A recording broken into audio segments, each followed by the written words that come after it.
Radhe Radhe, welcome back to my YouTube channel. This is Apeksha Singh trying to be Arjun of Krishna. Today we are going to continue the next topic of the company rule. You remember company rule किसका था? We were doing about a historical background. हम historical background के बारे में पढ़ रहे थे, याद है? कल मैंने पढ़ाया था Regulating Act के बारे में, company rule के अंदर पढ़ाया था. Just a quick revision, you remember? Regulating Act के points क्या थे? क्या पॉइंट था? Regulating act, it is mainly to control and regulate the affairs of East India Company, है ना. It recognises the political and the administrative functions of the company, establishes the central administration. Remember this things बताएगा ना. What are the features? Features क्या है इसके? It change the governor of Bengal as the governor general of Bengal, Lord Warren हिस्ट, and it created the executive council of 4 members in order to assist him. याद है ना, किया था ना वहां पे. And who became Lord Warren Hastings बने थे ना. And governors of Madras and Bombay presidency के सबऑर्डिनेट बन गए थे गवर्नर जनरल ऑफ बंगाल के. जबकि पहले क्या था, like earlier when all these three presidency they were independent of one another.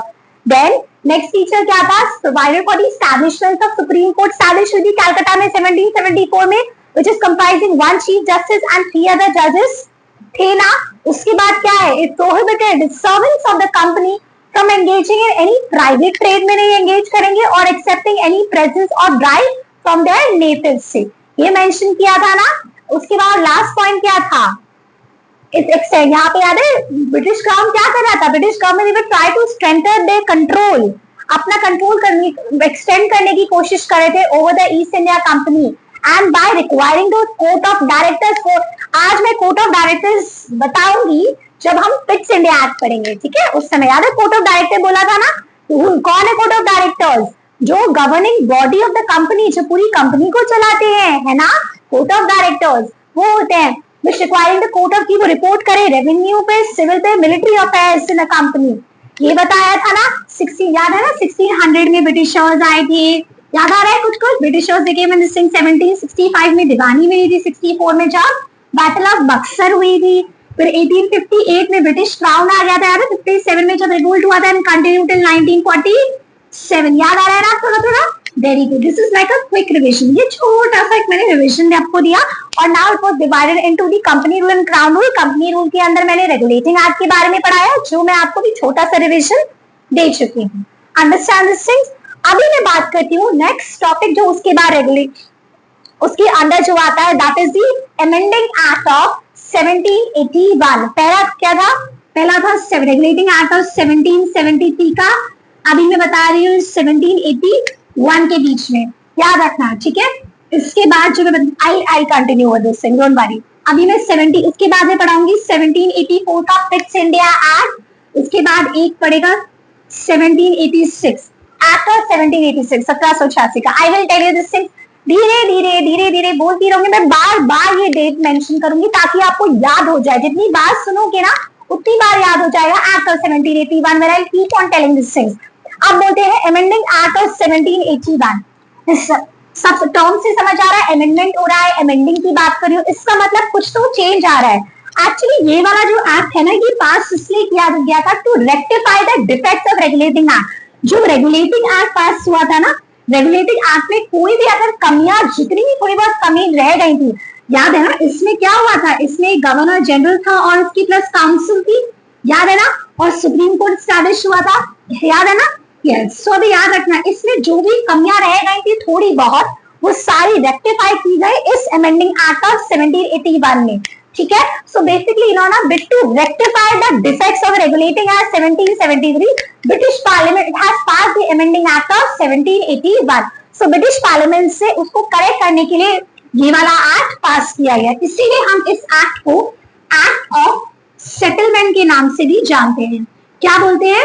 Act of settlement. We also call this as an act of settlement के नाम से भी जानते हैं.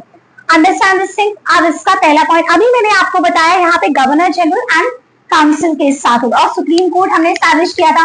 सो सबसे पहले, और हमेशा याद रखना क्योंकि ये चैप्टर में जब हिस्टोरिकल बैकग्राउंड के बारे में पढ़ा रही हूँ, ठीक है. I will tell you this thing. जब मैं हिस्टोरिकल बैकग्राउंड के बारे में जब ये पढ़ा रही हूँ तो याद रखना कि कौन सा ऐसा फीचर है इसमें से, कौन से एक्ट में से कौन सा ऐसा फीचर है जिसका ये हिस्टोरिकल बेस बनाता है हमारे आज के कॉन्स्टिट्यूशन के लिए. अगर आप ध्यान से देखें तो सबसे पहला फीचर जो है इस पॉइंट का वो ये है, इट एग्जेम्प्टेड, इस एक्ट में क्या किया, it exempted the governor general and in council, उसकी जो गवर्नर जनरल है और जो काउंसिल है, from the jurisdiction of supreme court, from the jurisdiction of Supreme Court for all those action which is carried out by them in their official capacity. तो basically if you see here, तो basically सबसे पहला क्या है, ये जो governor general है and in council, in exempted governor general and its council from the jurisdiction of supreme court. अगर आप ध्यान से देखें तो कहीं ना कहीं अगर आपको नहीं लग रहा गवर्नर जनरल और सुप्रीम कोर्ट को ये अलग अलग करा है, आप समझ रहे हो, separation of executive from the judiciary. Don't you think ये वाला फीचर जो आज हमारे कॉन्स्टिट्यूशन में मिलता है वो यहाँ से आया है? थोड़ा बहुत दिमाग लगाइए. एट द सेम टाइम क्या कर रहा है, और वो सारी चीजें for all those actions which is carried out by them in their official capacity, वो सारे काम जो ऑफिशियली वो सारे एक्शन जो है सुप्रीम कोर्ट करती है, उन सबसे वो काम basically what they are trying to say, governor general councils का काम के एक्शंस अलग होंगे, सुप्रीम कोर्ट का वर्क, क्योंकि काम है सुप्रीम कोर्ट जुडिशरी पे काम करती है, गवर्नर जनरल एग्जीक्यूशन पे काम करेगी ना, वो अलग काम करेगी. It is not going to one same. At the same time इसका similarly it also exempted the servants of the company, जो भी कंपनी के ऑफिशियल्स एम्प्लॉइज हैं उनको from the jurisdictions of the supreme court for their officials actions, उनको अलग करता है. तो basically governor general council and servants of company को सुप्रीम कोर्ट के जुरिडिक्शन से एग्जेम्प्ट अलग कर रहा है. Understand this thing. दूसरी चीज बिल्कुल ऐसा का ऐसा ही है, मोस्टली पता है क्या, ये पॉइंट पता कैसे याद रखो ये वाला, तो इसमें ज्यादातर फंक्शन जो है ना गवर्नर जनरल को बताया गया, सुप्रीम कोर्ट का क्या काम रहेगा, सुप्रीम कोर्ट उससे अलग कैसे रहेगा, you know this governor general council से अलग कैसे रहेगा, गवर्नर जनरल काउंसिल के पास क्या पावर रहेंगी. बस इस वाले एक्ट में ना मोस्टली इन्हीं फीचर्स के बारे में बात की. तो आपको ना जब भी अगर कोई पॉइंट आएगा इन केस ऑफ प्रीलिम्स और सब कुछ आता है तो आपको याद रहेगा कि यार गवर्नर जनरल काउंसिल के बारे में, तो सुप्रीम कोर्ट के बारे में इस चीज के फीचर्स बताए, तो आपको एकदम से याद आएगा O this is about 17 act of 1781. ठीक है, आपको याद आ जाएगा. इस तरीके से कम टू द प्रैक्टिस धीरे धीरे हो जाएगा. ठीक है, अब क्या बोला, इट एक्सक्लूड, अगर आप ध्यान से देखिए और क्या कर रहा है, it excluded the revenue matters, जो भी रेवेन्यू के मैटर्स है. वापस से अगर आप ध्यान से देखो यहाँ पे क्या कर रहा था, एग्जीक्यूशन को अलग करा था जुरिडिक्शन से, अब ये किसको अलग कर, रेवेन्यू मैटर्स को from the jurisdiction of supreme court से वापस से अलग करे. तो what it is doing this thing, अगर आप ध्यान से देखिए यहाँ पे कर रहा था ना, काउंसिल्स को from the jurisdiction of supreme court, servants of the company को भी सेपरेट कर रहा था. It excluded यहाँ पे revenue matters and all those matters which is arising in the collection of revenue, या वो सारे matters जो revenue के collection के समय जो भी आते हैं revenue collections को from the jurisdiction of Supreme Court से अलग करा है. बहुत ही आसान है, अगर ध्यान से समझो. अच्छा अलग करा तो सुप्रीम कोर्ट का काम क्या है, सुप्रीम कोर्ट का काम नाउ अभी तीसरे पॉइंट में बता रहा है, it is telling you what is the work of supreme court. Now it laid down, ये बता रहा है, it provided that the jurisdiction of Supreme Court, it provided Supreme Court will have a jurisdiction over the inhabitants of Calcutta. ये साफ साफ कह रहा है कि सुप्रीम कोर्ट के पास what it is saying, supreme court जो है inhabitants मतलब कैलकाटा में जितने भी रहने वाले लोग हैं, वहां के निवासी लोग जितने भी हैं वहां के, उनके ऊपर जुरिडिक्शन. याद है सुप्रीम कोर्ट कहाँ स्टैब्लिश हुआ था, एल कैलकाटा 1774 में हुआ था ना. तो वही भी तो बोल रहा है, यहाँ पे अलग कर रहा है गवर्नर जनरल काउंसिल को सुप्रीम कोर्ट के जुरिडिक्शन से. यहाँ पे revenue matters and all those matters which is arising in the collection revenue उसको सेपरेट कर रहा है from the सुप्रीम कोर्ट के जुरिडिक्शन से. तो क्या काम है, तो जुरिडिक्शन है क्या सुप्रीम कोर्ट का, that is what it is. तो तीसरे पॉइंट में बता दिया है, clearly it has been telling you, साफ साफ बोल रहा है supreme court, yeah, it provided that Supreme Court has a jurisdiction over all the inhabitants of Calcutta, Calcutta के जितने भी निवासी लोग हैं उन सबके साथ. and also it provided required that to all the court, it requires the court to administer the personal laws administrate. और ये बोला एक तो जुडिक्शन पे रखेगा और पर्सनल लॉ जो है ऑफ ऑल द डिपेंडेंट्स उन सबके उनको एडमिनिस्टर करेगा, उनको देखेगा. ठीक है, जितने पर्सनल लॉ कौन से होते हैं, हिंदू लॉ, मुस्लिम लॉ, या which means Hindu what to be tried according to the Hindu law, Muslim what to be tried according to the Mohammedan law. ठीक है ना. सो ये आज के टाइम पर हटा दिया गया है personal law. Please mention in the comment section क्या आप कौन सा लॉ, मैं आपको एक हिंट दे देती हूँ, डीपीएसपी है वो, लेकिन अब उसको लाने की बात करिए आर्टिकल. अच्छा ठीक है, आर्टिकल 44. प्लीज मैंने इससे ज्यादा हिंट मैं नहीं दे सकती, प्लीज मेंशन मी, आप कमेंट सेक्शन में प्लीज मुझे मेंशन करके बताइए.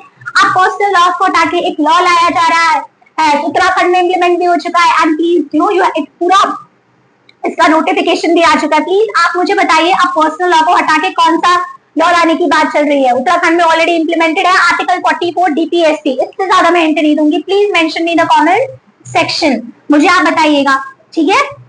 सुप्रीम कोर्ट, ठीक है।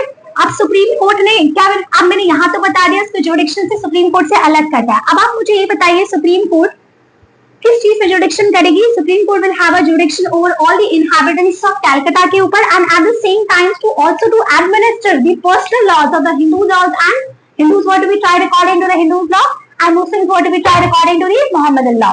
Understand?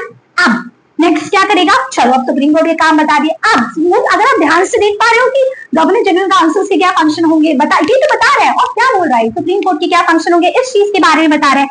Next it is telling you that appeals from the provincial courts, कि कोई भी अभी कैसे अपील कैसे जाती है, appellate, if you know this things, appellate के बारे में सुना है? Appellate, I will tell you this thing. जब हम सुप्रीम कोर्ट, जब हम जुडिशरी पढ़ेंगे ना, जुडिशरी के बारे में पढ़ेंगे ना, उसमें अभी कंटिन्यू दिस थिंग, जैसे लक्ष्मीकांत में जुडिशरी में पहुंचेंगे तब मैं बताऊंगी। तो ऐसा होता है ना, लोअर कोर्ट से सबसे पहले हाई कोर्ट के पास, हाई कोर्ट से सुप्रीम कोर्ट के पास जाती है। तो ये जो एपीलिएट वाली चीज है वो इस इस वाले फीचर्स से आई है, अगर आप ध्यान से देखें तो, है ना, इस वाले फीचर्स। तो हिस्टोरिकल बैकग्राउंड एंड टॉकिंग कि उसका हिस्टोरिकल बैकग्राउंड, तो आज के टाइम पर हमारा basically what are trying to whatever the features which is exist in our constitution today which is prevalent today, उसका बेस क्या है, उसका हिस्टोरिकल बैकग्राउंड क्या है, कहां से वो चीज आई है, that is what exactly talks about. So basically what it is being saying, ये कह रहा है कि जो भी अपील है फ्रॉम द प्रोविंशियल कोर्ट से, all the appeals from the provincial court, जितनी भी अपील है प्रोविंशियल कोर्ट से, वो गवर्नर जनरल एंड काउंसिल के पास जाती है, ना कि सुप्रीम कोर्ट के पास।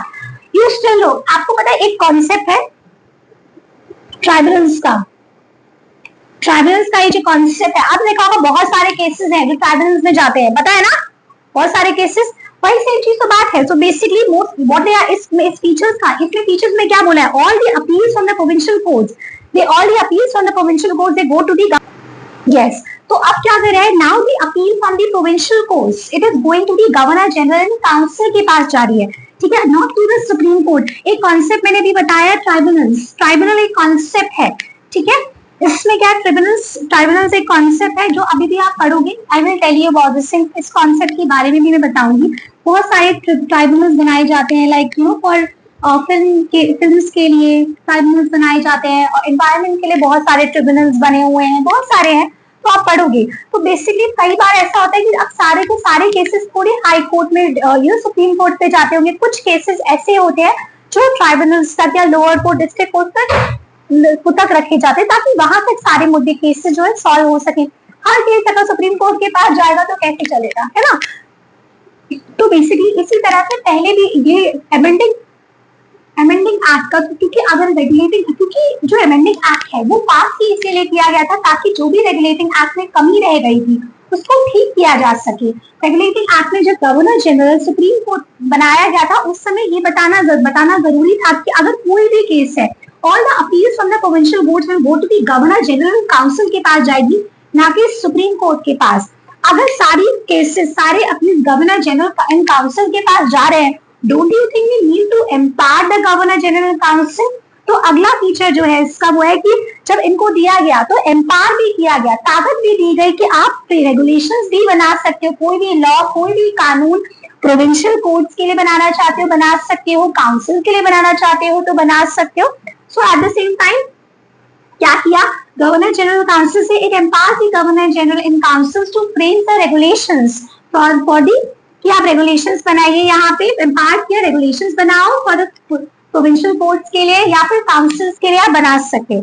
अंडरस्टैंड? मैं थोड़ा सा क्विक रिविजन दे रही हूँ, then I am going to end of this thing. Next topic जो हम पढ़ेंगे, अभी हमने ये पढ़ लिया, अभी मैं नेक्स्ट पढ़ाऊंगी Pitt's India act of 1784 and act of 1786, ठीक है। अब इसमें क्या किया गया, तो बेसिकली कुछ समरी दे रही हूँ, then I am end this thing. तो अमेंडिंग एक्ट का फर्स्ट पॉइंट क्या है, इट एग्जेम्प्टेड, अलग किया, it exempted the governor general and in councils and also the servants of the company from the jurisdiction of the Supreme Court for all those actions which is carried out by them in their official capacity। वो सारे काम जो ये अपनी official capacity से करते हैं उसको अलग किया गया गवर्नर जनरल काउंसिल और कंपनी के सर्वेंट्स, उनके एम्प्लॉइज से। सेकेंडली क्या किया गया, it excluded revenue matters, revenue के मैटर्स को, all those matters which is arising in the collection of revenue, वो सारे मैटर्स सुप्रीम कोर्ट से अलग किए गए, from the jurisdiction of supreme court से अलग किया गया। उसके बाद सुप्रीम कोर्ट जो है they will have a jurisdiction, supreme court के अगर ये इससे अलग किया जाएगा सुप्रीम कोर्ट की फिर पार क्या है, क्या काम करेगी फिर? सो उसने कहा कि provided that supreme court will have a jurisdiction over all the inhabitants of Calcutta, जितने भी कैलकाटा में रहने वाले लोग हैं उनका ज्यूरिडिक्शन करेगी सुप्रीम कोर्ट। ऐसा कहा गया। एट द सेम टाइम जो पर्सनल लॉ है ऑल द डिपेंडेंट्स उनको एडमिनिस्ट्रेट करेगी। हिंदू लॉ को मुस्लिम लॉ है, हिंदू का हिंदू लॉ के हिसाब से, मुस्लिम का मुस्लिम लॉ के हिसाब, मोहम्मदन लॉ के हिसाब से। अपील यस, और उसके बाद एट लास्ट में क्या किया, जो भी अपील प्रोविंशियल कोर्ट से आती है it will go to the governor general and council के पास जाएगी, ना कि सुप्रीम कोर्ट के पास। इसीलिए नेक्स्ट पॉइंट ये कहा गया कि जरूरी है to empower the governor general and council ताकि to in order to frame the regulation for provincial courts के लिए एंड काउंसिल के लिए। I hope you understand this complete amending act of 1781। इसको पढ़ने के बाद आप प्लीज स्पीड में 2x स्पीड में कर दीजिएगा, इसको ध्यान से एक बार सुनेगा। उसी पढ़ने के बाद go and read the topic of amending act of 1781 in Laxmikanth. Trust me आपको बहुत अच्छे से समझ में आएगा। आई थिंक आपको ऑन द स्पॉट याद हो जाएगा ये पढ़ने के बाद जब आप वो पढ़ेंगे। And with this I am going to end this session, मैं खत्म करने वाली हूँ। प्लीज लाइक कीजिएगा मेरी वीडियो, सब्सक्राइब कीजिएगा, press the bell icon, share as much as being possible. अपना फीडबैक मुझे दीजिएगा, कोई क्वेरी है कुछ भी है आप मुझे इंस्टाग्राम पर डीएम कर सकते हैं। प्लीज गिव योर फीडबैक, कैसा लग रहा है ताकि मैं इंप्रूव कर सकूं। Share as much as possible, share your love and just keep liking, keep subscribing. Thank you so much. Radhe Radhe.